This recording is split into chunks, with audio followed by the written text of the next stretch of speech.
Abra sua Bíblia, a carta de Paulo aos Efésios, capítulo 4. Damos graças ao Senhor, que é Deus de poder, Deus de misericórdia, Deus fiel, Deus presente, Deus constante.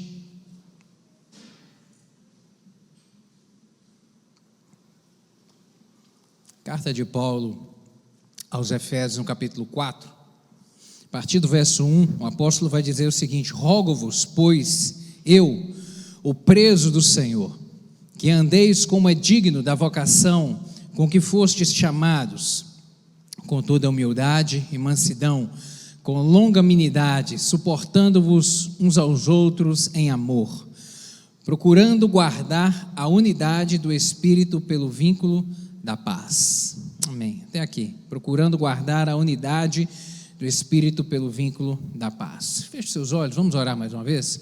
Vamos pedir ao Espírito Santo que aplique essa palavra ao nosso coração.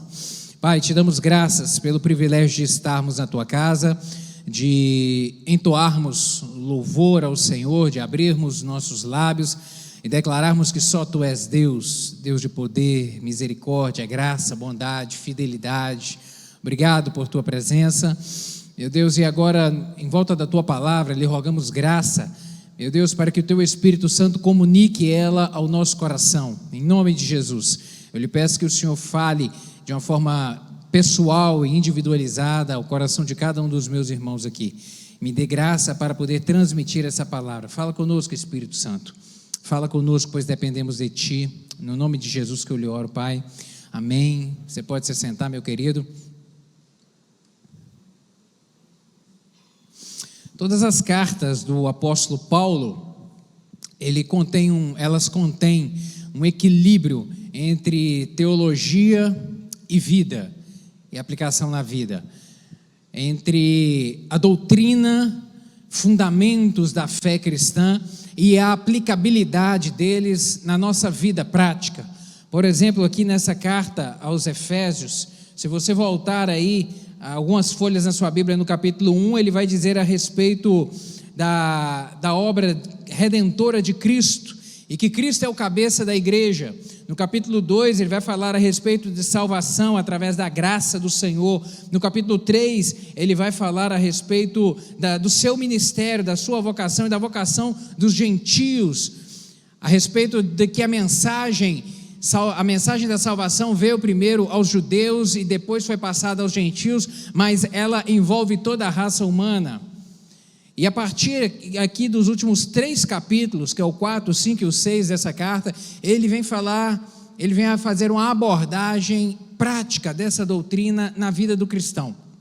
E ele vai falar aqui a respeito de andar em unidade, vai falar a respeito de andar em pureza, capítulo 4 também, vai falar de andar em harmonia, vai falar de andar de uma forma vitoriosa. Então ele aplica essa doutrina à vida prática. Esses versos que nós lemos aqui, do verso 1 a 3, do capítulo 4, ele vai dizer a respeito de andar em unidade, a importância de andar, e a sua abordagem aqui, ela traz 2 direções para nós, sobre essa unidade, a respeito de relacionamento com Deus e relacionamento com o próximo, e o que isso implica na nossa vida, e quais as consequências disso na nossa vida.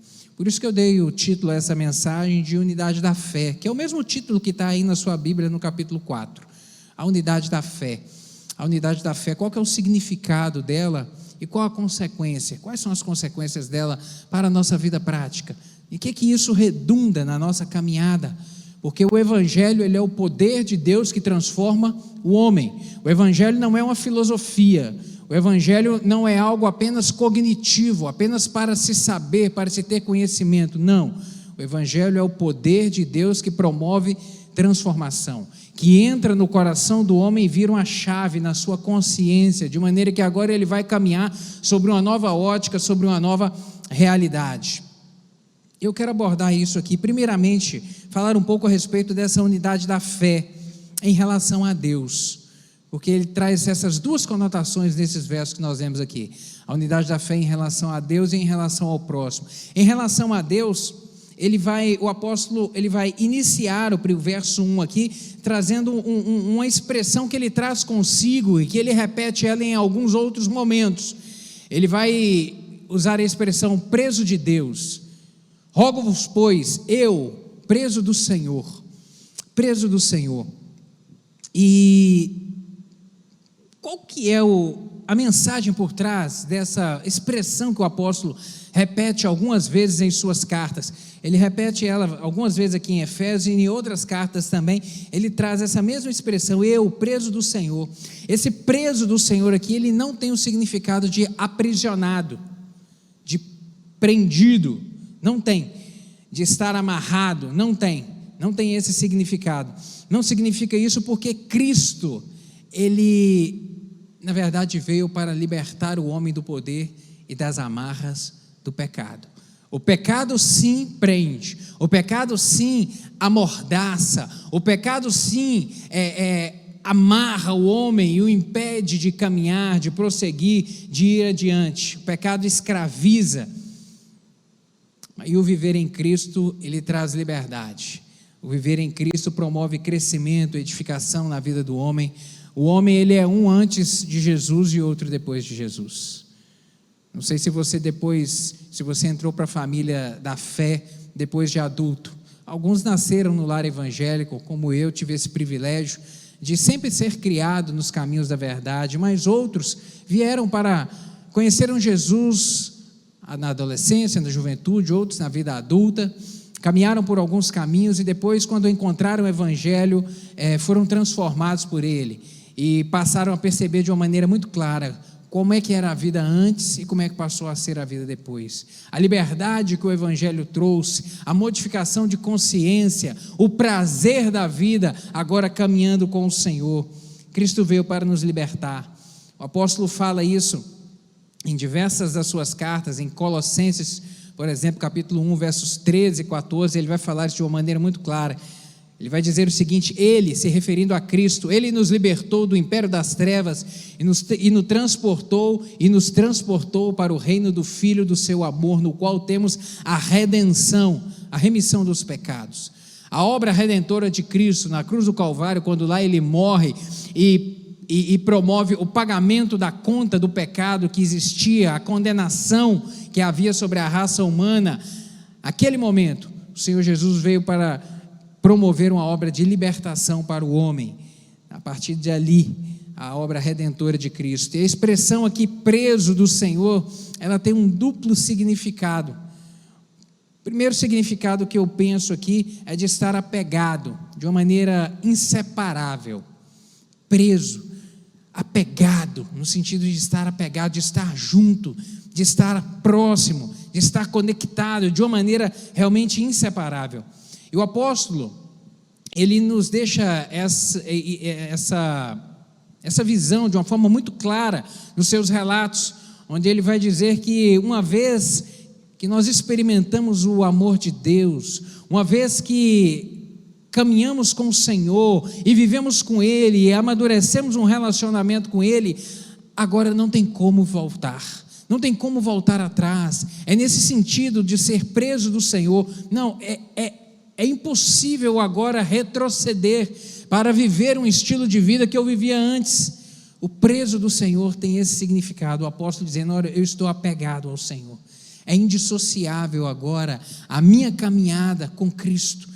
Eu estou totalmente rendido a Ele.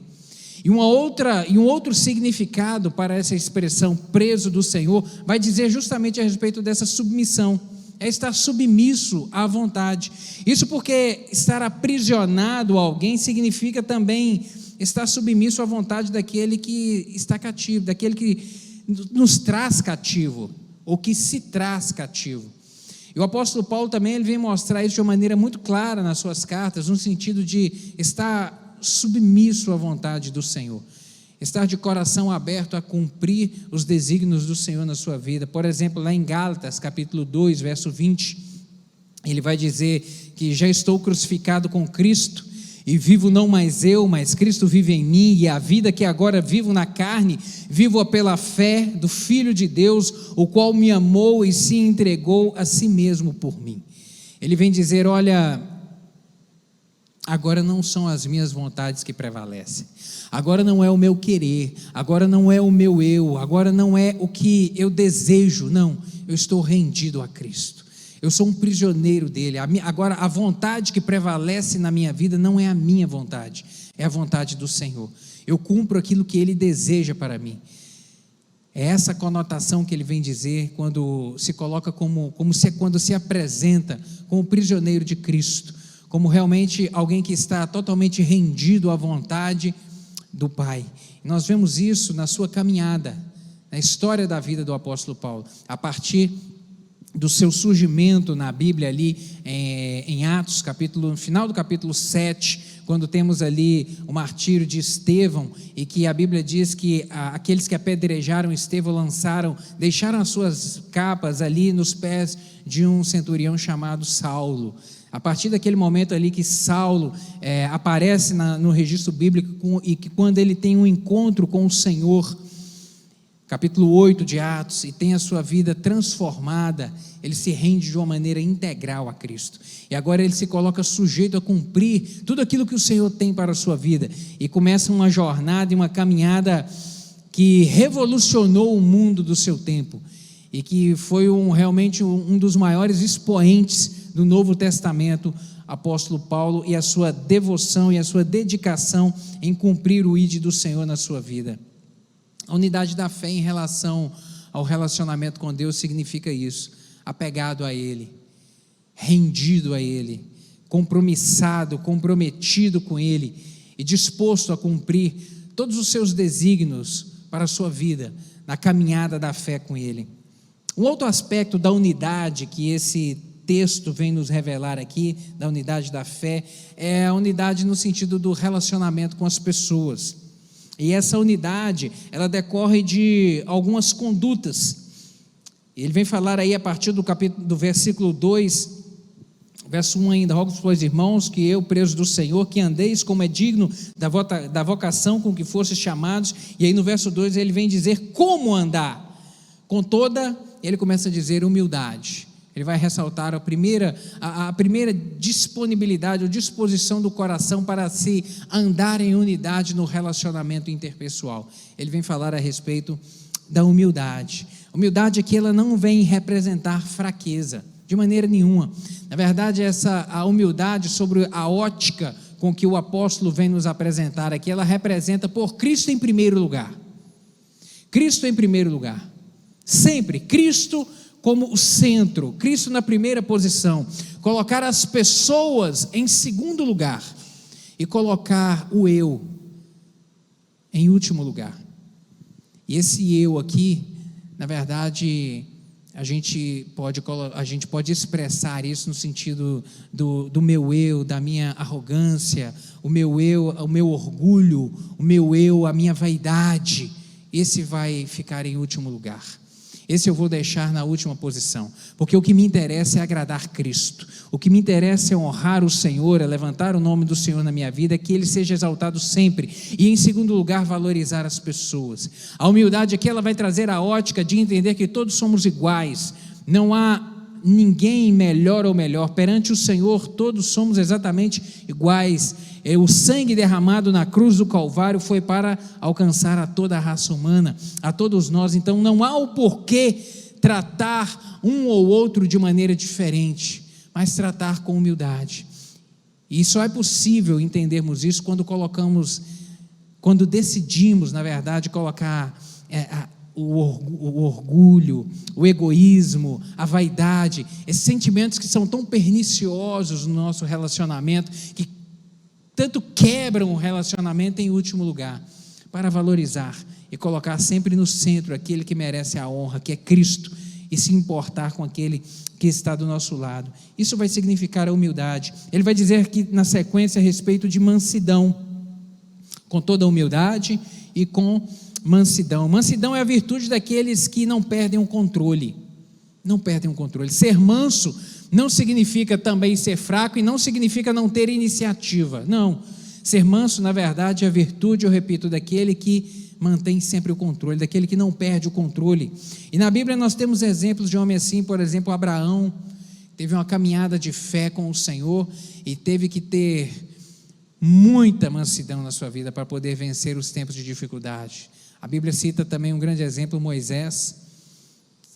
Números capítulo 2, verso 3, a Bíblia registra que não havia homem mais manso do que Moisés na face da terra naquele tempo.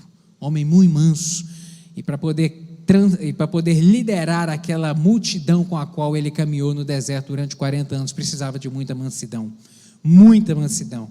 O manso, ele controla o seu temperamento, seus impulsos, ele controla a sua língua. Isso são virtudes que nós devemos desenvolver para caminharmos bem no nosso relacionamento interpessoal, seja com quem for, com o nosso próximo, seja dentro de casa, seja no trabalho, seja na igreja, seja onde realmente estivermos. Ele vem falar na sequência a respeito de longanimidade, com toda humildade, com toda mansidão e com longanimidade, a unidade da fé sendo manifesta através da longanimidade. Essa palavra grandona significa isso mesmo, longanimidade, um ânimo longo, uma disposição longa, significa uma tolerância, tem esse significado, essa expressão, a tolerância, tolerar, aguentar, suportar, estar disposto a estar do lado de maneira contínua, sempre, é paciência no trato uns com os outros, que nós devemos desenvolver para poder caminhar bem nos nossos relacionamentos. Ele vai falar também a respeito de suportando uns aos outros em amor. Suportar um ao outro traz o sentido de ser suporte, ajudar um ao outro, estender a mão, sermos realmente sustentáculos uns para os outros. E por fim aqui, em relação à unidade da fé, no relacionamento com o próximo, ele vai dizer, suportando uns aos outros em amor, procurando guardar a unidade do Espírito pelo vínculo da paz. Vínculo da paz. Paz só é possível existir onde há harmonia. Onde não tem harmonia, não há paz. E harmonia significa consonância de entendimentos. Mais uma vez, as coisas estão todas conectadas, né? Para manter a harmonia tem que se deixar as vontades de lado, abrir mão dos quereres, abrir mão do egoísmo, para poder prevalecer o consenso, o bom senso, o equilíbrio. O apóstolo vem apontar que isso aqui é a diretriz que nós devemos seguir na caminhada. E aí ele vai dizer que é responsabilidade de todo cristão demonstrar essa unidade com Deus e essa unidade com o próximo. Quando ele vem dizer aqui no verso 1, que andeis como é digno da vocação com que fostes chamados. Que andeis como é digno da vocação com que fostes chamados. É essa a responsabilidade que nós temos. Ele vem dizer, olha, a finalidade para a qual Cristo se revelou a você é para que o nome dele seja engrandecido na sua vida e que você ande nessa terra de maneira que venha exaltar o nome dele, no relacionamento com ele e no relacionamento com aquele que está do seu lado, com o seu próximo. O próprio Jesus Cristo vem dizer isso lá em Mateus capítulo 5, verso 16.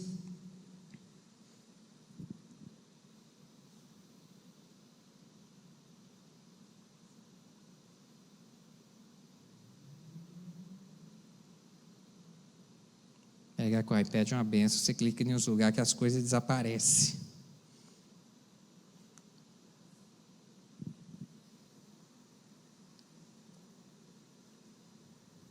E sumiu de verdade, olha só que benção. Mateus capítulo 5, verso 16, a palavra de Jesus vai falar a respeito disso.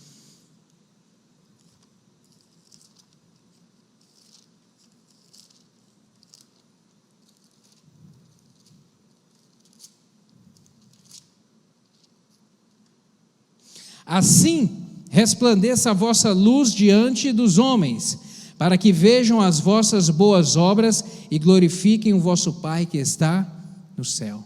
Assim resplandeça a vossa luz, ou seja, a forma como você vive deve resplandecer a luz do Senhor, deve honrar o Senhor. Assim resplandeça a vossa luz diante dos homens, para que vejam as vossas boas obras. Assim você deve caminhar, ou seja, de maneira que honre ao Senhor. Aquilo que você tem feito, a forma como você desenvolve a caminhada, a sua caminhada, o seu relacionamento, os seus afazeres, os seus compromissos, tudo deve honrar ao Senhor. O Senhor em primeiro lugar. Os negócios que você faz devem honrar o Senhor.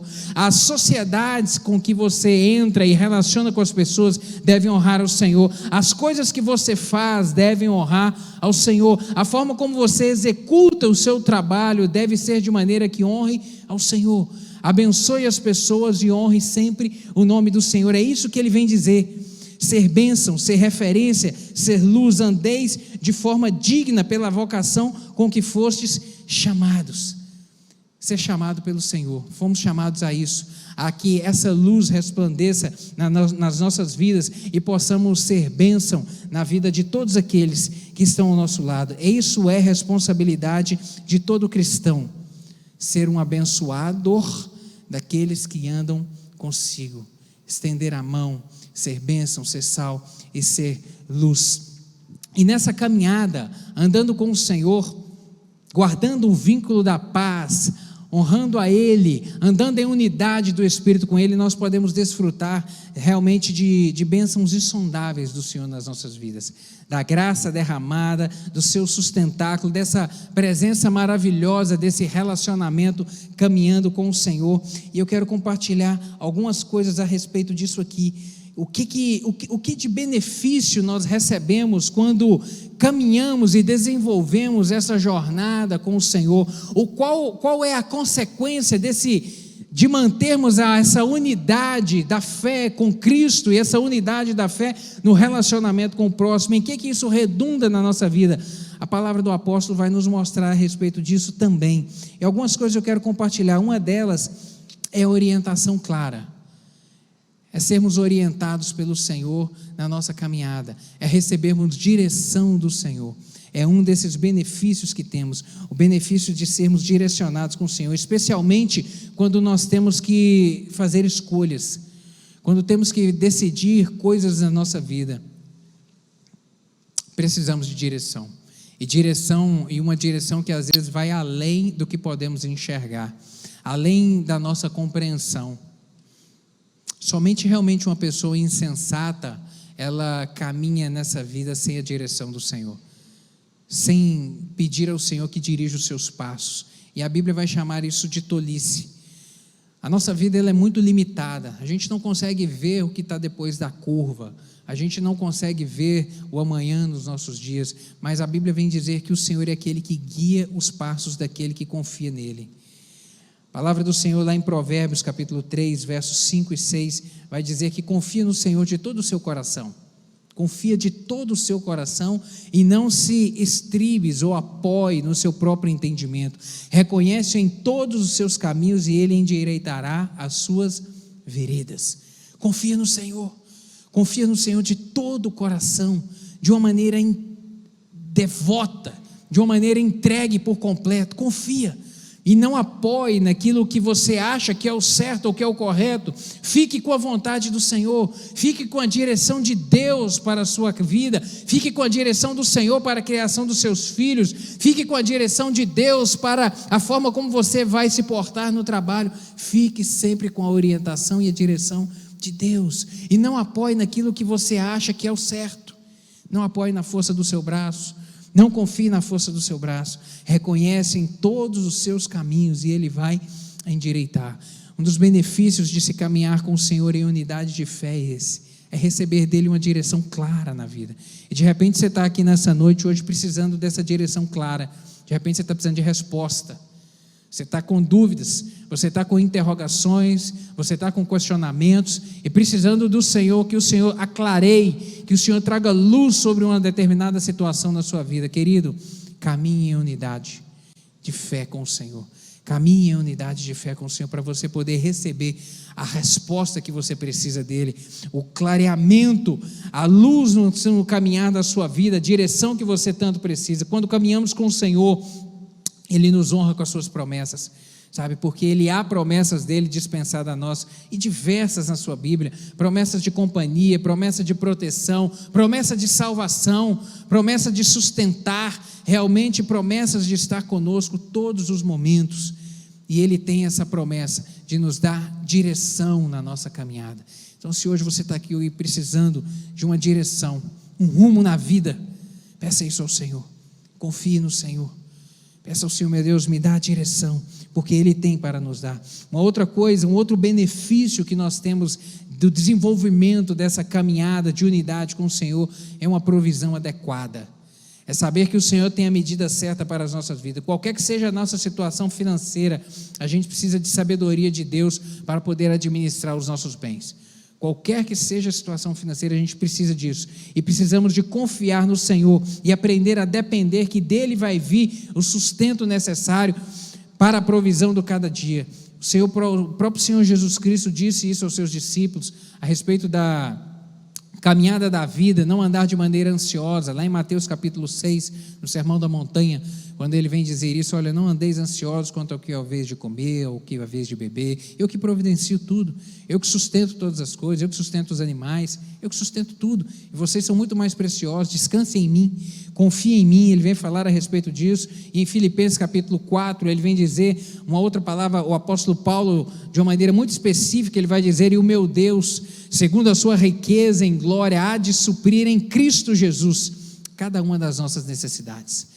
O nosso Deus, segundo a sua grande riqueza, misericórdia, graça, bondade, fidelidade, há de ouvir a oração e no tempo certo enviar o socorro, suprir aquilo que necessitamos na medida certa. Não vai faltar, não vai faltar. E como é bom a gente poder confiar nisso, saber que do Senhor não vai faltar, que Ele vai enviar a medida certa, o jeito certo, o tanto que nós necessitamos, da maneira correta. Um dos motivos porque o Senhor supre, e isso eu quero ressaltar contigo, um dos motivos para o qual o Senhor supre as nossas necessidades, é para que a gente também seja bênção na vida das pessoas, para que haja disponibilidade no nosso coração, desprendimento, para estendermos a mão, para estendermos nossas mãos, para nós sermos bênção na vida das pessoas. Sabe, querido, a palavra do Senhor há inúmeras promessas a respeito daquele que tem o coração generoso, a respeito daquele que se coloca na posição de ser um cumpridor, um ajudador, um abençoador na vida das pessoas. Desprendimento. Deus tem te abençoado, tenha desprendimento para você ser a resposta de Deus na vida daquele que está de repente ao seu lado. Às vezes a gente ora pedindo a Deus que use pessoas para nos abençoar. Meu Deus, toca lá no coração de fulano de tal, para que ele me abençoe no trabalho, para que o meu chefe me abençoe, para que eu haja aqui uma promoção, meu Deus, para que uma porta seja aberta, para que alguém me dê uma direção. Às vezes a gente ora pedindo a Deus que use pessoas para nos abençoar, mas muitas vezes somos nós que seremos resposta na vida de outros, e a gente tem que ter essa compreensão. Senhor, me ajude a ter essa disponibilidade, que eu seja a resposta na vida daquele que está do meu lado, que eu seja a resposta do Senhor de oração de alguém que está clamando por uma provisão, que eu seja, que haja em mim desprendimento para ser um abençoador do Senhor para aquele que necessita. Provérbios capítulo 11, verso 25, o sábio Salomão vai escrever a respeito disso, inspirado pelo Senhor. Ele vai dizer que a alma generosa prosperará, e o que regar também será regado. A alma generosa de prosperar, que haja esse despreendimento, querido, nas nossas vidas, para abençoarmos a vida daqueles que estão do nosso lado. Fala para quem está do seu lado aí, ó, deixa Deus te usar, deixa Deus te usar, deixa Deus te usar. O Senhor quer contar comigo e contigo para abençoar a vida das pessoas, para sermos abençoadores. Um outro benefício, uma outra consequência do desenvolver dessa unidade de fé, dessa caminhada com o Senhor em unidade de fé, é ter o Espírito Santo como nosso ajudador. Sabe, o Espírito Santo, quando o homem entrega o seu coração a Jesus, o Espírito Santo, a palavra diz que vem habitar no nosso coração e vem agora promover transformação, vem nos orientar, vem nos ajudar nessa caminhada da vida. Sabe, querido, e como isso é precioso demais para nós. É Ele que nos ajuda a orar quando por vezes faltam palavras, quando a gente não sabe o que dizer. Ele vem nos orientar, Ele vem nos dar discernimento, é Ele que estimula em relação ao arrependimento, Quando a gente tropeça em algum pecado, em alguma coisa na caminhada, o Espírito Santo vem para poder tocar o coração, para estimular o arrependimento. É o Espírito Santo que consola, que conforta. Ele é um constante companheiro.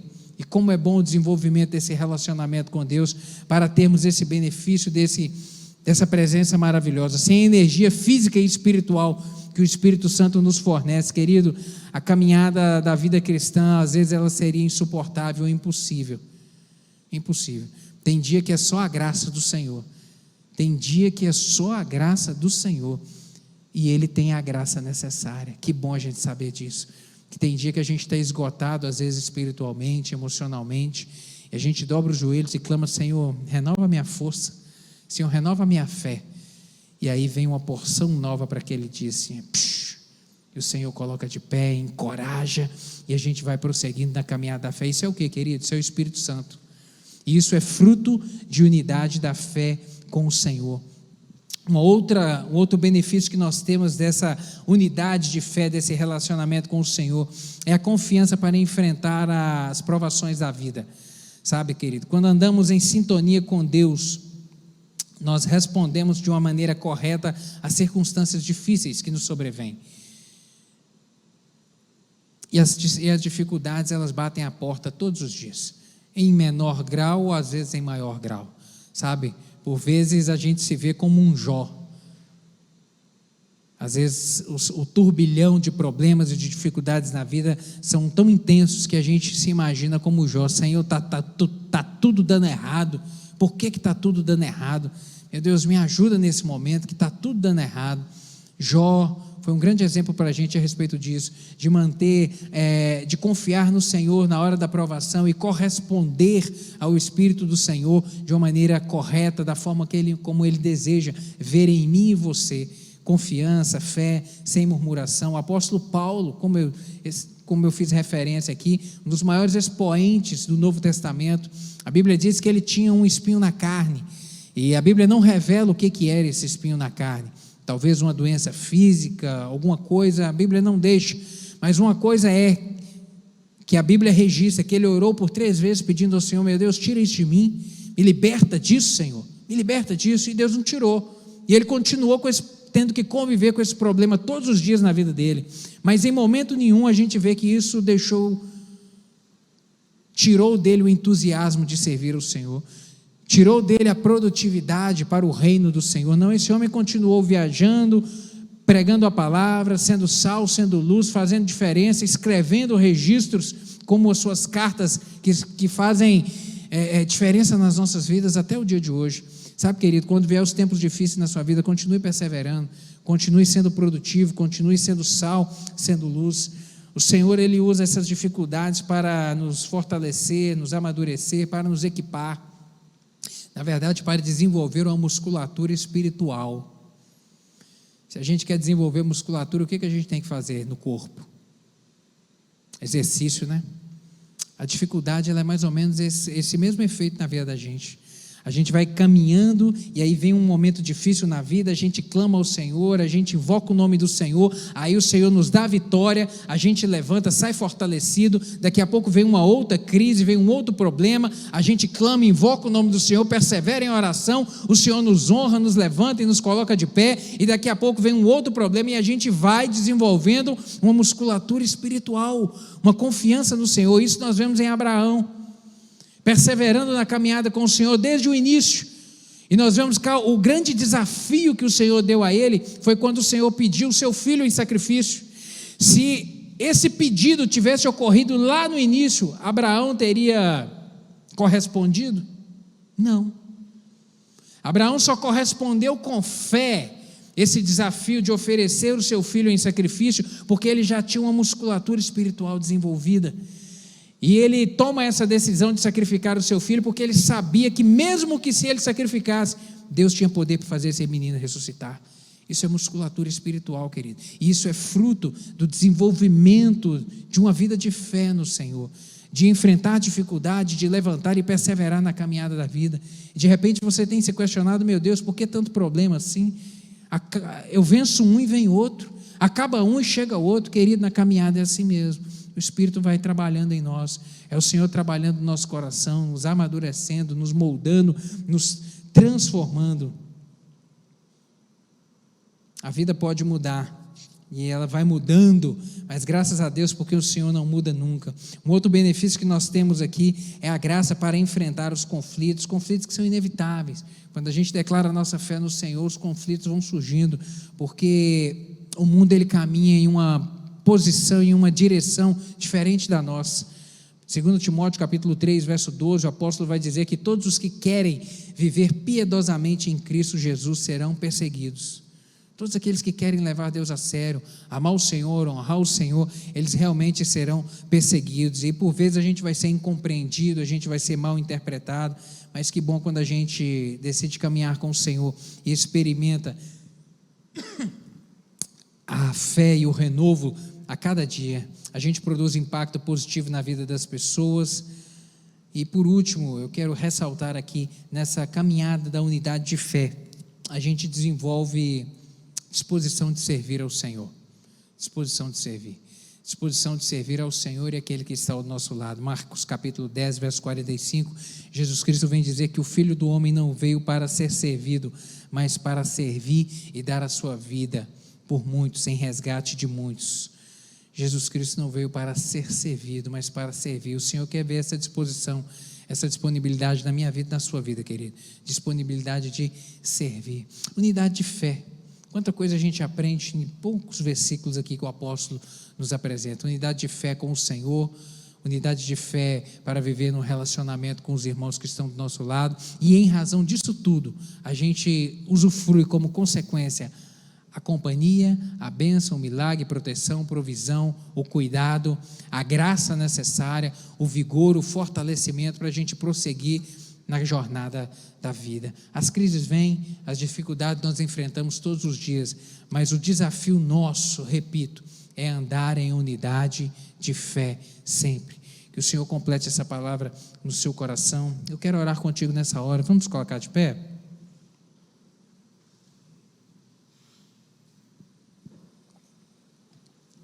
De repente você chegou aqui nessa noite hoje, precisando de fazer alguns ajustes no seu coração, em relação ao relacionamento com Deus, precisando de ajustar algumas arestas, algumas coisas que estão a ser ajustadas, uns ponteiros, para você realmente andar em unidade de fé, colocando o Senhor como centro, colocando o Senhor como prioridade, sabe, elevando o nome do Senhor, assumindo um compromisso real, sincero com a sua palavra, com o seu reino, com a sua obra. Se de repente hoje é essa condição, eu quero que você coloque a mão no seu coração e para nós orarmos, ou se de repente o Espírito Santo comunicou com você a respeito da unidade da fé no relacionamento com o próximo, onde há coisas que também você precisa de ajustar, desenvolver mansidão, longanimidade, desenvolver paciência, tolerância, sabe, onde coisas que têm te incomodado e que você sabe que precisa de acertar, humildade. Às vezes você tem colocado o seu eu em primeiro lugar, às vezes o seu eu está ocupando até o próprio lugar de Cristo na sua vida, e hoje o Senhor veio te falar que é Cristo em primeiro lugar, colocar o próximo em segundo lugar, e às vezes colocar o seu egoísmo, o seu orgulho, a vaidade em último lugar, para que você viva bem no relacionamento com aqueles que estão do seu lado, mantendo paz, ser uma pessoa de harmonia, uma pessoa que realmente seja um abençoador de vida, sabe, ou de repente você chegou aqui nessa noite, hoje, precisando de uma resposta do Senhor em relação a coisas na sua vida que precisam de ser resolvidas, e aqui o Espírito Santo vem nos dizer nessa noite que mantendo o vínculo com o Senhor, um vínculo de unidade, Ele é um Deus também de resposta. E se hoje a sua condição é hoje, e se sua condição hoje é de alguém que precisa de resposta do Senhor, também coloque a mão no seu coração. Eu quero orar por você. Deus é Deus de poder, o Espírito Santo é aquele que fala, é aquele que completa, e que coisa boa nós podemos nos render à verdade da palavra do Senhor, que nos confronta e que nos modifica e que trabalha em nosso coração. Pai, obrigado pela tua palavra, obrigado por esse registro do apóstolo Paulo, onde ele vem falar a respeito de andar em unidade de fé. Meu Deus, eu te agradeço por isso, e em nome de Jesus, Pai querido, o Teu Espírito Santo comunicou as verdades aqui ao coração dos meus irmãos nessa noite. O Senhor sabe aquelas coisas que precisam de ser ajustadas, e hoje aqui, meu Deus, decisões estão sendo tomadas no sentido de promover mudanças. Meu Deus, eu lhe peço que o Teu Espírito Santo, meu Deus, dê graça a cada um dos meus irmãos aqui para ajustar aquilo que precisa de ser ajustado, no relacionamento com o Senhor, em nome de Jesus, colocando o Senhor como centro, o Senhor como prioridade, o Senhor como em primeiro lugar, sempre, em nome de Jesus, meu Deus, ou outras coisas que precisam de ser ajustadas nos relacionamentos interpessoais, dê graça, ajude a desenvolver, meu Deus, a controlar, em nome de Jesus, as coisas que precisam de ser controladas, a domar o eu, a domar o espírito, em nome de Jesus, meu Pai amado, e que haja o vínculo da paz, na união, meu Deus, de cada um dos meus irmãos com aqueles que estão próximos de si. Meu Pai, aqueles que precisam, meu Deus, de um mover do Senhor, um mover do Deus de poder, meu Deus, que traz resposta àquele que mantém unidade com Teu Espírito Santo. Meu Deus, há pessoas nessa condição aqui também. Eu lhe peço, meu Pai, que haja uma intervenção, meu Deus, do Senhor, para quebrar cadeias, para desfazer amarras do inimigo e manifestar o Teu poder e a Tua graça. Em nome de Jesus, Pai, a vida com o Senhor, o relacionamento contigo é algo extraordinário. Meu Deus, coisa boa é experimentarmos o Teu mover nas nossas vidas. Eu lhe peço, completa essa palavra no coração de cada um dos meus irmãos, é o que eu lhe clamo no nome santo e poderoso de Jesus. Amém.